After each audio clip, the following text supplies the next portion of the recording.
സമൂഹത്തിൽ ഒരു വലിയ തോതിൽ തന്നെ കുട്ടികളെ നിഷ്ക്രിയമാക്കുന്ന, തകർക്കുന്ന, അവരുടെ ജീവിതം അപഹരിച്ചു കൊണ്ടുപോകുന്ന ഏറ്റവും വലിയൊരു വിപൽക്കരമായ സാഹചര്യമുണ്ട്. അതിനെതിരായിട്ടുള്ള വലിയ തോതിൽ കുട്ടികളെ തന്നെ അതിനെ പ്രതിരോധിക്കണം. കാരണം കുട്ടികളല്ലാതെ ഇപ്പോൾ ഏതെങ്കിലും പോലീസ് സംവിധാനം ഉപയോഗിച്ചോ അല്ലെങ്കിൽ പാരൻസിനോ അധ്യാപകർക്കോ ഒരിക്കലും ഇതിനെ മറികടക്കാനോ അതിനെ തകർക്കാനോ കഴിയില്ല.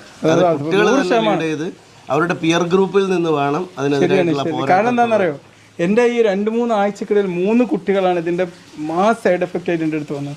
ഡീഹൈഡ്രേഷൻ, നിർജ്ജലീകരണം സംഭവിച്ചിട്ട് ജീവൻ പോകുന്ന വക്കത്തെത്തിയ കുട്ടികൾ. പിന്നെ ഇതിങ്ങോട്ട് ഉപയോഗിച്ച് കഴിഞ്ഞാൽ 10 മിനിറ്റ് അവർക്ക് നല്ല ഹാപ്പി ആയിരിക്കും. പിന്നെ 3 മണിക്കൂർ അവർക്ക് ഒന്നുമില്ല. അവരാകെ എന്താകാണ്, അവർ വെള്ളം വേണ്ട, ഉറക്കം വേണ്ട, ഒന്നും വേണ്ട, അങ്ങനത്തെ ഒരു അവസ്ഥ ഉണ്ട്. പക്ഷേ ഇത് ഇവരുടെ ശരീരത്തിൽ ഉണ്ടാകുന്ന ഇമ്പാക്റ്റ് ഈ കുട്ടികൾക്ക് അറിയില്ല. അപ്പോൾ തീർച്ചയായിട്ടും നമ്മുടെ MLA യുടെ ഒരു സപ്പോർട്ട്, പോരാട്ടത്തിന് എല്ലാവിധ പിന്തുണയും ഞാൻ